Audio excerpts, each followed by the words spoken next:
Man, it really sucks to have to make a video like this, but sometimes it has to be done.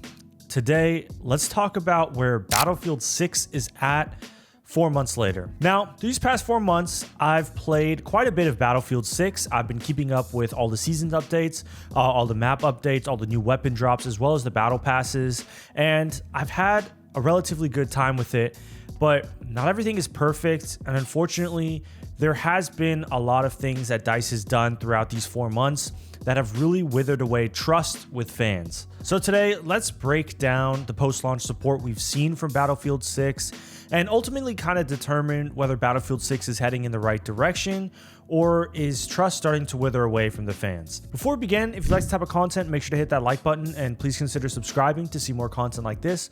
We're on the road to 2,000 subscribers. We've got a lot more reviews and news videos coming up along the way. Every single one of y'all helps out. Yeah, back to the video. So like I just mentioned, Battlefield 6 just released Season 2 a couple of days ago, bringing a brand new map in Contaminated, as well as some new weapons, a new Little Bird helicopter, and promises of some new map drops along the way, along with some limited time modes. This means that since the launch of Battlefield 6 back in October, we've gotten 2 seasons worth of content with 3 maps, plus a RedSec map, of course. And to a lot of people, that simply just is not enough content. Now, to be fair to them, they are also planning on adding a 4th map in Tangential Base, I think it's what it's pronounced, just in a couple of weeks. I believe the release date's March 17th. But beyond that, we'll have to see what Season 3 has to bring. Now, through these past 4 months, there has been a lot said about Battlefield 6's post-launch support, and unfortunately, a lot of it is negative. If we compare Battlefield 6's post-launch support to the last modern Battlefield game, Battlefield 4's post-launch support, we see a complete night and day difference on how quickly DICE was releasing content and how much of the content was being released by DICE. Battlefield 4 also released in October of 2013, and in the 2 months following that release, we got 2 more DLC packs. Each of these DLC packs not only contained 4 maps each, but also had a tons of weapons, customization, and things like that that would really make that value of each of the DLCs feel worth it. With China Rising, we got 4 brand new maps that no one had ever seen before, and with Second Assault, we got 4 remastered maps as well. So they were not only bringing us new big large-scale maps, they were also bringing us fan favorites from games of old. That meant that the total amount of maps that were released in Battlefield 4 in just 2 months after release was 14 maps. That is a lot. Contrast that with what we've seen with Battlefield 6 in the past 4 months, which is double the amount of time I gave for Battlefield 4. We've seen 3 new maps plus 1 RedSec map, bringing the total amount of maps to 12. Now, if you look back and just say, well, 14 is not that much different than 12, think about it this way. One of them is a RedSec map, so that doesn't really count. That's Battle Royale. That's completely separate from the traditional multiplayer. So now you're down to 11. And the other one, Saints Quarter, is not a large-scale map meant for Conquest, which is kind of the flagship game mode of Battlefield. So now you're actually down to 10 maps in 4 months of support versus 14 maps in just 2 months of support with Battlefield 4. On top of this, the maps themselves, Eastwood, Blackwell Fields, and Contaminated, are very hit and miss in terms of the actual quality of the maps themselves. Eastwood is fine. It was one of the Season 1 map releases. It's pretty flat. It's a cool concept of being in kind of like a suburban part of LA, and it is larger, I will give them credit, than some of the base maps, but it's still not that big. It still lacks that spectacle and that wow factor that I was talking about in my original Battlefield 6 review. And on top of that, there's just no verticality or anything that shapes up the gameplay in that map. Blackwell Fields, which was the first map released with Season 1, is quite frankly one of the worst maps I've ever played in a Battlefield game. The tank situation is absolute nuts. It's just absolutely horrible. Every single time that map pops up in my rotation, I am quitting out of that lobby. That is just not a map for me. This last release, Contaminated, is actually kind of pretty good. It's got that spectacle. It reminds me a lot of Monte Grappa from Battlefield 1 with the big mountain, and it's really green, and it is just a gorgeous map to look at, and it has that spectacle that I wanted from the maps, from the base maps of Battlefield 6, and it is a great map overall. It's really fun to play. I've had a lot of fun playing Escalation and Conquest on it, but still, it's just not enough. Considering we've gotten 3 new maps with this post-launch support, I would consider only one of them to be a truly good banger of a map compared to any of the maps from Battlefield 4 and any of the maps from those China Rising or Second Assault DLC packs. Contaminated is the first map that I would consider large enough to be considered a Battlefield map. This is the only map that is big enough to rival those of games like Battlefield 4. Beyond that, every single map that's been released or in the base game is smaller than anything from Battlefield 4. And I think what really gets me about this whole map situation and content situation as a whole is that DICE as a team was much smaller 10 years ago, back when they were working on Battlefield 4, versus how they are now with multiple studios spanning not just DICE, but a bunch of other studios as well supporting this one Battlefield game. How is it that we're getting less maps, and on top of that, not as good maps than Battlefield 4, which had 8 maps released in just 2 months post-launch support? Not to mention, Battlefield 4, when it first came out, was absolutely broken and unplayable. The performance was horrible. The multiplayer and the servers were incredibly bad. The netcode was some of the worst netcode we've ever seen in a Battlefield game. And yet, while they were fixing those problems with Battlefield 4 as a game itself, they were also churning out maps and content, which is absolutely insane when you think about it, considering the size of what Battlefield Studios is now 10, 15 years later. And I think an easy argument is that those DLC packs that were released for Battlefield 4 were paid expansions, and so we shouldn't really be expecting that level of content. On top of that, they had their own downsides. They were always fracture the player base because some people would buy the maps, some people would not. So then you have a situation where you have the haves and the have-nots fracturing the player base. But I don't think it's fair to expect less content just because they decided to do the right thing and give out these maps for free. It's not like we're not paying at all. There's still microtransactions in the game. There's still a battle pass in the game that you can buy. So it's not like they're giving this game for $70 and what you get is what you get, and they're doing us a favor giving us these maps.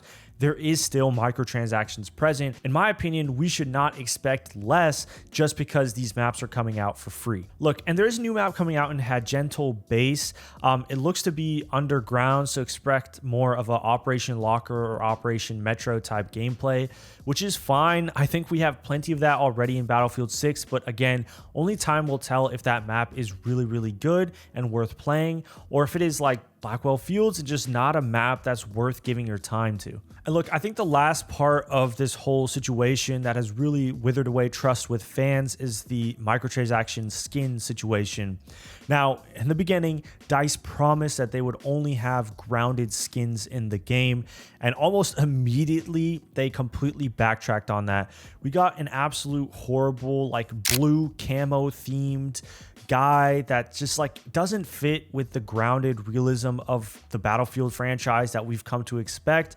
And it just completely soured any trust that DICE had built up with the pre-launch marketing and with the actual launch itself. When not even a month in to launch, you're adding these dumbass skins that you made literal ads over clowning Call of Duty for. I just think it's an incredibly bad look. And it is something, whether you even buy these microtransactions or not, I don't buy any skins. That is just not for me.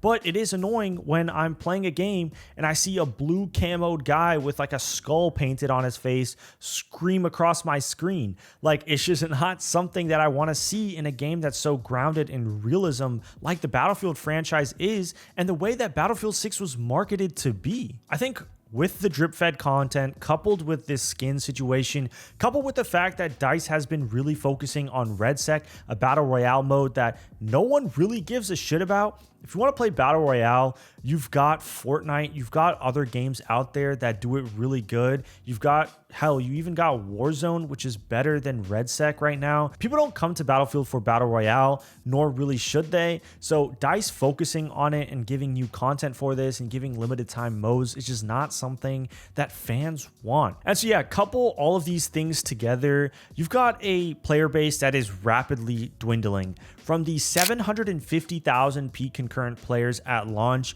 we are now down to anywhere from 50 to 70,000. Now, don't get me wrong, that is still quite a healthy number, all things considered. That is a lot of people playing your multiplayer game, especially when games like Highguard had like 3,000 players at launch, which is quite frankly nothing.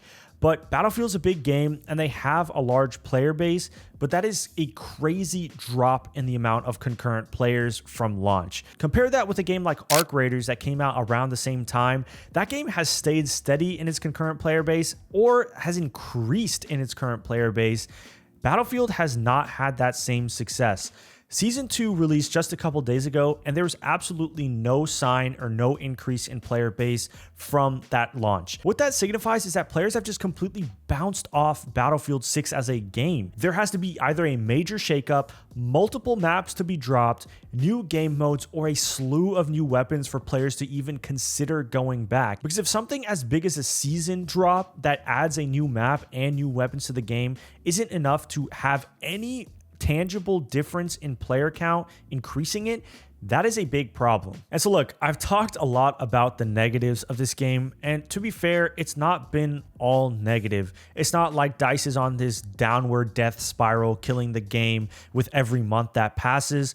There have been good changes made to the game that players have enjoyed. Things like the overly slow gun attachment unlocks at the beginning of the game have now been fixed. You level up your weapons much faster, which means you unlock attachments much faster, which is definitely good for someone who likes to try out different weapons and wants them to be leveled up so they can have like the best assortment of attachments to pick from. And on top of that, Season 2 fixed the extremely slow Battle Pass progression as well. Now it is much easier to level up in the Battle Pass, giving you more rewards quicker and not making you play the game for hundreds of hours just to get to the end of it. This is a great change to see. Movement has also been slowed quite considerably, making it a little bit more deliberate. This is one of the best changes that Battlefield 6 has made since launch, and it's something that has been honestly pretty universally loved by players, which is also great to see. But look, even though these are all positives and things that DICE has done to move the game in the right direction, they are all fixes of things that were already broken. Yes, DICE does earn goodwill for fixing these things and making them better, but that's not enough. On top of fixing these things that are already broken, DICE should be adding new things, new content, new maps, new guns to further bring that goodwill back from the player base and add to those positive changes rather than just doing stuff that doesn't really help the game. And so look, overall, man, I can't deny that the bones of this game are still, quite frankly, phenomenal. Driving around in an ATV, seeing bombs go off next to you, or being in that intense firefight with the building crumbling around you is still something that is uniquely Battlefield and that only Battlefield 6 can provide. The cinematic revive animations are still awesome to see, and the game at its core is still incredibly fun. And to be fair, Contaminated as a map is a step in the right direction. I want to see more bigger maps like this that have spectacle, that look great, feature that destruction, and play really well. But at the end of the day, it's the drip-fed content, the microtransactions, the focus on RedSec and limited time modes that has players bouncing off this game faster than I could have imagined. These are things that DICE has to fix. They can't be putting too much thought into limited time modes. They don't bring players back. Conquest, Rush, Breakthrough, those are the game modes. Those are the staple game modes that keep players there. As long as those game modes are fun and the maps that are being released are fun to play with those game modes, players are going to stay. As long as there's weapons to be unlocked and new guns to try out and new rocket launchers to try out or whatever it may be, players are going to stay. But that content just simply hasn't been there. Add to the fact that they've been going microtransaction heavy with the garbage skins. It's just not been a good look for DICE. And so look, I really hope with the second half of the Season 2 and with Season 3 and beyond, DICE really addresses some of these complaints and issues. My biggest problem is the maps, and that still has not been fixed. I talked about that in my Battlefield 6 review that I dropped in October, that I didn't love the maps, that they were too small, that there wasn't spectacle, and that still has not been fixed. That is priority number 1 to me. Priority number 2 is new weapons and new ways to unlock them and new vehicles and things like that. And priority number 3 is the microtransactions. It's not that big of a deal. It's not like we've seen like Snoop Dogg and Nicki Minaj like Call of Duty, but at the same time, some of those skins are pretty diabolically bad. So I think DICE should take a look at that and try and fix it. But yeah, that's gonna do it. Let me know down below your thoughts on Battlefield 6. Are you still playing the game? Are you having a lot of fun? Have you bounced off Battlefield 6? What is something that DICE can do that will get you interested again? I want to hear everything y'all have to say in the comments down below. Again, if you like this type of content, make sure to hit that like button and please consider subscribing to see more content like this. Yeah, guys, it's been CGG. I'm out.